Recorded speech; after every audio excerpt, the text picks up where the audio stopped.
resurrect ang Panginoon. Ano ang mangyayari mga kapatid ko? Sa Ebanghelyo itinuturo, hindi na tayo magpapagod dito.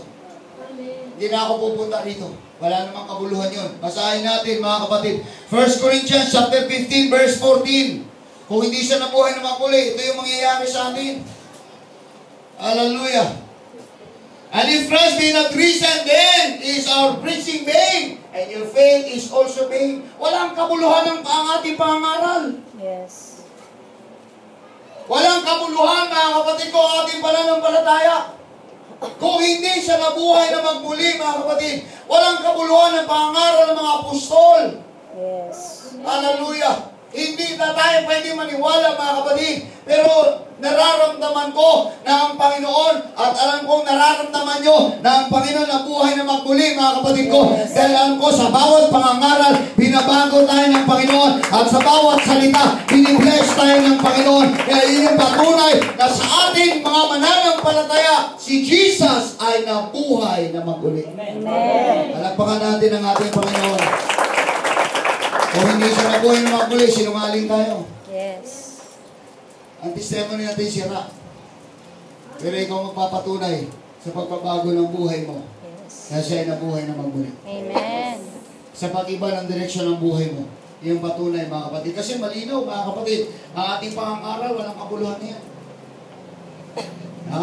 Kaya nga, ang dami, mga kapatid ko. Sa totoo lang, mga kapatid, kung sasampalatayan nila yung Jesus Christ sa Bible, marami talaga, mga kapatid, mabago eh. Ang problema, ang dami, mga kapatid, hindi kailangan ngayon, mga kapatid, sa panahon ngayon, hindi kailangan maglakad na nakapaa,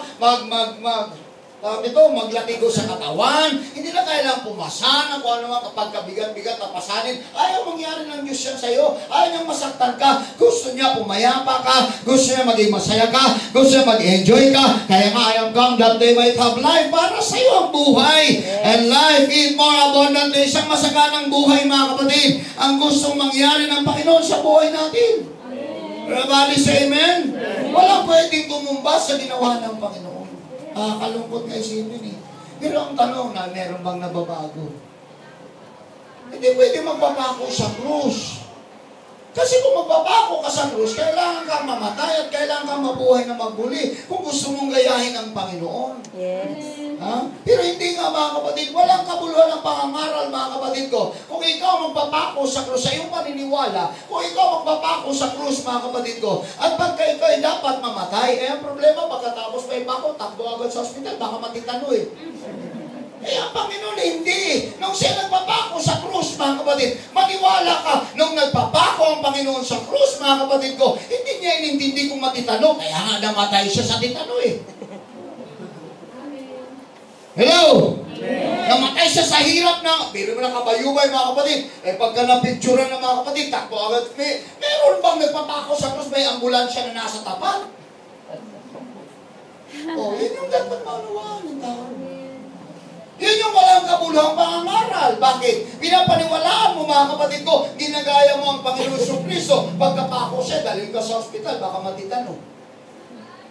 Pero ang preaching of the cross, mga kapatid ko, sa ating mahal na Panginoon, ipinapangaral yun, mga kapatid ko. At siya namatay, inilibing at nabuhay sa pangatlong araw. Kaya nga ang pangangaral ng Ebanghelyo ay nagiging tumpak, nagiging tama, nagiging makabuluhan, nagbabago ng buhay dahil totoo siyang nabuhay na maguli mula sa mga patay. Yun yung kahalagahan ng resurrection.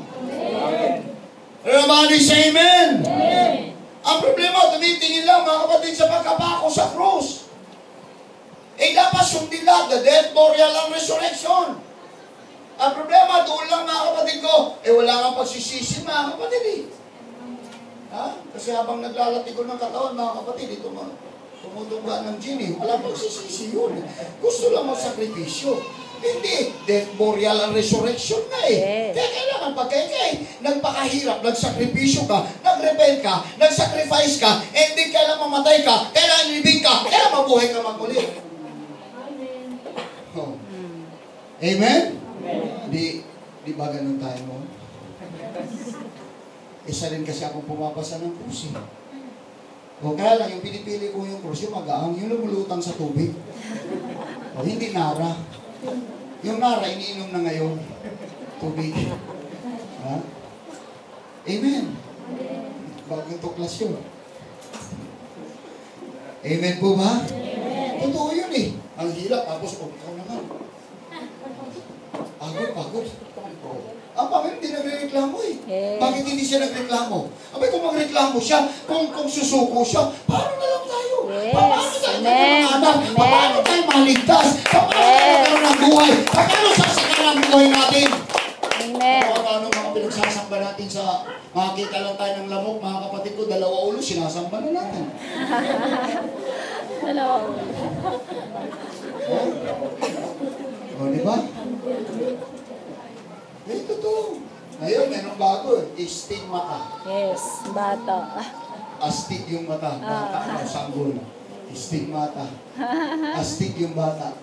Dahil merong mata. Di dumudugo na, dumudugo raw dito. Dumudugo dito. Kaya dinagsa mga kapatid. Yes. Hallelujah. Madaling gawin. Madaling gayahin. Amen? Pero ang Panginoon hindi kayang gayahin. Yes. Kaya bali sa amen. Di ba, simple lang eh. Simple lang mga kapatid ko ang Panginoon eh. Siya nagpakahirap para sa iyo.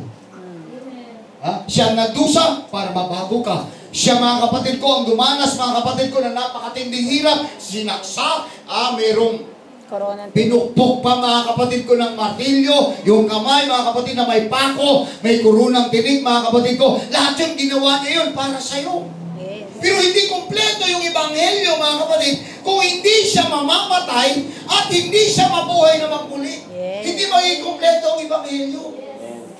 Kaya nga mga kapatid ko, ginawa niya yung una sa Jerusalem, sa Israel mga kapatid. Kasi nga, iba-ibang paniniwala ng mga tao, kaya ginanap niya yun mga kapatid, upang mabago ang sistema ng takbo ng buhay ng mga tao. Imbis kung saan-saan sasamba mga kapatid, sa kanya dapat sasamba. Yes. Kaya nga sabi niya doon sa babae, darating ang araw na ang lahat ng sasamba sa Ama ay sasamba sa Espiritu at katotohanan kasi gusto niya i-emphasize na meron lang isang Diyos na dapat sambahin. Amen.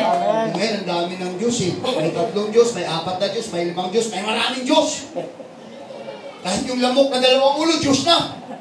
Kahit yung bata ng dumudugo mga kapatid, yung ulo, Diyos na rin. Hindi yun ang nais ng Panginoon. Gusto niya ang focus natin nakasentro sa Kanya mga kapatid ko. Pagka ang focus natin nakasentro sa Panginoon, hallelujah. Pagka mga kapatid ko, napamahal tayo sa Panginoon at ginugulitan natin ang Panginoon, minamahal natin ang Panginoon, mamahalin ka rin ng Panginoon. Kung paano mga kapatid ko ang Diyos binibless mo sa iyong pagpupuri, ibibless ka rin ng Panginoon sa lahat ng nais mo. Amen! Isa lang ang gagawin mo. Seek ye first the kingdom of God and His righteousness, and all these things shall be added unto you. Paano mo itatagdag ang lahat ng bagay? Pagka inuna mo ang kaharian ng Panginoon. Amen. Rabali sa amen. Sa kaharan Diyos, walang tamad. Amen. Dahil ang tamad, hindi pinapakain ng Diyos. Rabali sa amen. Amen. Kaya kailangan talaga maging masipag mga kapatid. Kung gusto mo mga kapatid ko, pag pinag-usapan ng Espiritu na bagay, maging masipag ka sa paglilingkod mo sa Panginoon. Kilalanin mo siya, sampalatayanan mo siya mga kapatid ko. Ang buhay mo mga kapatid, number 1 siya, priority sa buhay mo. Priority ka rin ng Diyos. Amen? Alam ko mayroong intensyon ng Panginoon kung bakit mga kapatid ko ginawa niya yun. Hallelujah. Para ang tao magkaroon ng buhay at buhay na masaya. Amen. Malungkutin kasi ang tao eh. Lalo pag walang pera ang tao, malungkutin. Totoo yun. Lahat naman tayong ganun eh. Amen? Everybody say praise the Lord. Pero gusto man niya pasaganahin mga kapatid ko. Hallelujah. Unahin mo lang mga kapatid ay ang paglingkuran ng ating Yes. Panginoon. Kilalanin mo siya. Mga kapuluhan, mga kapatid ko, ang kanyang kapatayan. Pero mo, walang silbi ang pananampalataya kung di siya nabuhay na magmuli. Yes. Napakaswerte natin. Ano? Amen. Di na kailangang maghirap mga kapatid sa paglilingkod sa Diyos eh. Maglilingkod ka sa Diyos, pahirapan mo sarili mo. Dili mo ba naman mga kapatid ko, ihampas sa katawan mo, sakit kaya nun. Kurutin ka nga lang ng asawa mo, iyak ka na eh. Yung pa kaya ihampas, ayun, tapos takpan-takpan, bakit tinatakpan ng mukha? Oh, yun nga eh. Tinatakpan pa yung mukha. Kinakahiya ang Panginoon nga, mga kapatid ko, inubaran pa nila eh. Ang kahiyang inaabot ng Panginoon. Yes. Amen. Amen? Yes. Marami po mga kapatid ko na mga leader na dinudiyos ngayon, mga kapatid, hindi naman nabuhay na magbuli. Yes. Mga buto na sila ngayon. Everybody say amen. Palapakan natin ang ating Panginoon, mga kapatid. Kung hindi siya nabuhay na magbuli, verse 17, 1 Corinthians chapter 15, verse 17, baba uli. Hallelujah. Kung hindi siya nabuhay na magbuli, ano ang resulta? And if Christ be not raised, your faith is vain, ye are yet in your sins. Nandyan pa rin tayo sa kasalanan. Amen. Talamak pa rin tayo sa kasalanan. Amen. Kaya tingnan mo mga kapatid, ang mga namamanata. Hindi namang salingin yun basta nasa loob ka ng simbahan. Hindi naman ako sumisigaw sa kalsada. Tingnan mo mga tao, mga kapatid ko, na walang ibang ginawa kundi sambahin ang Diyos sa pamamagitan ng ritual na pagsamba. Nananatili sa kasalanan. Kung sino yung napakatindi mamanata, yun yung may maraming bisyo. Amen. Amen. Alam niyo ba kung bakit namamanata yung maraming bisyo? Ha? Paano mabawas-bawasan yung bisyo? Apat ba naman yung asawa? Kaya kailangan mabawas-bawasan yung kasalanan. Kaya namamanata, maglalakad na walang salawal. Maglalakad na walang paa. I mean, walang sapatos sa paa. Walang sapatos, naglalakad. Eh sabi mo, kasayang ng mga paa, tapos kinabukasan, pais pa. Sayang-sayang lang yan, mga kapatid, gastos lang. Naglalakad ka pa. Kaya mga binigyan ng Diyos yung tsinelas para maglakad ka may tsinelas eh. Nakapaa, mga kapatid. Anong kahalaga mo? Yes. Kung may dumaan nga, mga kapatid, napakarami. Sabi galing, sabi nung kapitbahay namin, naglalakad kayo, di po, tumatakbo. Pinuso ko pa. Pinuso ko pa yung kapitbahay namin. Ang tinu na nagtanong, saan kayo galing naglakad kayo? Kasi mga nakapaalat eh. Di po, tumakbo. Galing sa paglalakad sa maling sa roon. Ano sa paglalakad? Yes. Para maminuso po ka ng matanda. Yes. Totoo nga. Alam ko naman kung bakit sila naglalakad eh. Eh siyempre, pagka ganyan, uso kasi yun eh. Ang lalayo ng agwat nila eh. Dala-dalawa eh.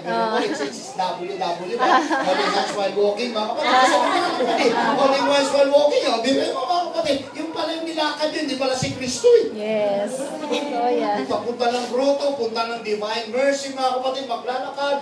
Hallelujah. Yung pala, mga kapatid, nangahanting lang doon. Kung pagbalik, may partner na. Lupit. Amen?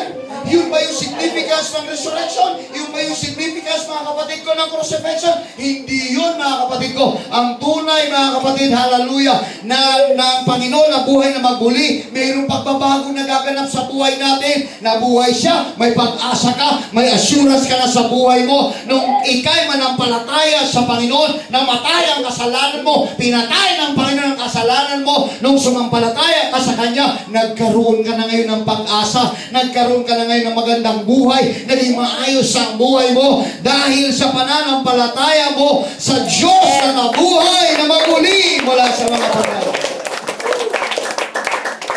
Tingnan mo yung mga simbahan din nagsiselebrate, mga kapatid. Tingnan mo, walang kabuhay-buhay. Hindi nagsiselebrate. Marami ngayon, hindi nagsiselebrate. Meron nga doon, mga kapatid, nagtrabaho pa nga ng Birri Santo, nag-construction. Wala naman buhay. Nga na, wala naman akong sinabing patay. Every year patay ang Panginoon. Hindi. Ang punto doon, alalahanin mo, pasalamatan mo, dahil naging mabuti ang Diyos sa buhay mo. Gaano bang magpasalamat sa Panginoon? Gaano bang magpuri ka? Lord, salamat, Panginoon. Dahil sa iyong kamatayan na buhay ako. Dahil sa iyong kamatayan, nagkaroon ako ng pag-asa. Maano hindi ka magpapasalamat sa Panginoon? Amen. Yun lang, sapat na yun, mga kapatid. Walang katumbasyon. Hindi kailangan ng Diyos ang kayamanan mo. Amen. Ang kailangan ng Diyos, yung pananampalataya mo. Yung paglilingkod mo. Amen. Dahil pwede kang pagyamanin ng Diyos pag naglingkod ka sa Kanya. Siya ay nagpakahirap para yumaman ka. Yan ang pangako ng Lord. Amen? Yun yung pangako ng Lord, mga kapatid ko. Hallelujah.